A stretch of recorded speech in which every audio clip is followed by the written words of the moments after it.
આદિવાસી લારી ધારકો પર પોલીસ ત્રાસ, રોજીરોટી પર પ્રહાર, કાયદો સૌ માટે સમાન કેમ નહીં?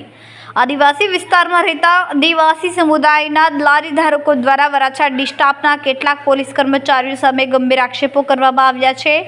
સમુદાયનું કહેવું છે કે નિર્દોષ આદિવાસી લારી ધારકો અને તેમના ગ્રાહકોને ખોટા આરોપો હેઠળ હેરાન કરવામાં આવી રહ્યા છે. સમુદાય મુજબ લારીઓ પર આવતા ગ્રાહકોને રોકીને મોઢું સૂંઘીને દારૂ પીધો છે કહીને પોલીસ સ્ટેશન લઈ જવાય છે, જ્યારે કોઈ પુરાવો હોતો નથી.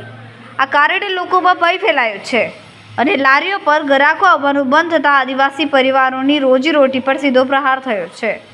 આદિવાસી સમુદાયે સવાલો ઉઠાવ્યા છે કે જ્યાં ખુલ્લેઆમ દારૂના અડ્ડાઓ ચાલી રહ્યા છે ત્યાં પોલીસ કેમ આંખ વીંચી રહી છે અને નિર્દોષ આદિવાસી લારી ધારકોને જ કેમ નિશાન બનાવવામાં આવે છે. આથી કાયદાનો અમલ પસંદગીપૂર્વક થઈ રહ્યો હોવાની ગંભીર શંકા વ્યક્ત કરવામાં આવી. સમુદાયને એવી પણ શંકા છે કે કોઈ બિલ્ડર અથવા સ્વાર્થ સંબંધિત તત્વોના ઇશારે આદિવાસી લારીઓ બંધ કરાવવાના હેતુથી પોલીસ દબાણ બનાવવામાં આવી રહ્યું છે. જો આવું સાચું હોય તો તેને બંધારણીય હકો અને આદિવાસી ગૌરવ પર સીધો હુમલો છે. આ મુદ્દે આદિવાસી લારી ધારકો દ્વારા કલેક્ટર, ડીજીપી અને એસટી કમિશનર સમક્ષ લેખિત રજૂઆત કરવામાં આવી અને સ્પષ્ટ માંગ કરવામાં આવી છે. પોલીસ હેરાનગતિ તાત્કાલિક બંધ કરાવવામાં આવે, જવાબદાર અધિકારીઓ સામે કાર્યવાહી કરવામાં આવે, આદિવાસી સમુદાયની રોજીરોટી અને ગૌરવનું રક્ષણ કરવામાં આવે. સમુદાયે ચેતવણી આપી છે કે જો તાત્કાલિક ન્યાય નહીં મળે તો આદિવાસી સમાજ કાયદેસર અને લોકશાહી રીતે ઉગ્ર આંદોલન કરવા મજબૂર થશે. મારું નામ નિર્મલા તામસવરે છે. અમે રાતના રવિવારના અમારો ધંધો ચાલતો છે, પણ આ લારીનો નોનવેજ ને આ બધું આ પોલીસ વાળા ડિસ્ટર્બ વાળા આવીને અમારા ઓલરેડી ગ્રાહક છે ને પીને આવે જ છે અડ્ડા પરથી, તો અડ્ડા પર નથી પકડવા જતા. એ લોકો અમને આવીને હેરાનગતિ કરે ને અમારા ગ્રાહકને બધાને ઉચકીને લઈ જાય. એ બાબતથી અમારો ધંધો આખો તૂટી ગયેલો છે.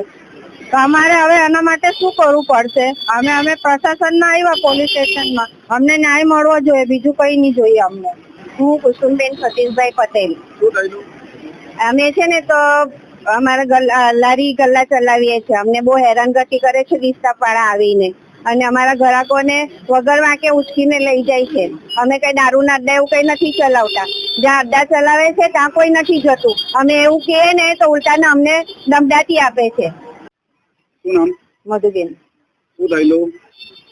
અમારી લારી ચાલે છે, હેરાન કરવા આવે છે, પીધેલાને લઈ જાય છે પોલીસ વાળા. અને અમારે તો આવવાનું બંધ થઈ ગયું છે બધાનું, જમવા વાળા જે આવે છે તે. શું નામ તમારું? શિલ્પાબેન તરુણભાઈ પટેલ. શું થયેલું? અમે લારી ચલાવીએ છીએ, પણ ડિસ્ટર્બ વાળા આવે છે, પીને આવે છે લોકો. અમે ના નથી પાડતા ગ્રાહક લોકો, પણ ક્યાંથી આવે અમને નથી ખબર. અમે ખાલી જમવા આવે છે, પેલું બે લઈ જાય છે, મારીને લઈ જાય છે, ખાવા નથી દેતા, જમવાનું એમને એમ રહે છે. અમારું બિલ અમુક વાર નથી લેવા દેતા એ લોકો. એ સિવાય બીજે શું થાય છે? બસ એ જ રોજ ના હમણાં રોજનું થઈ ગયું છે એ લોકોનું.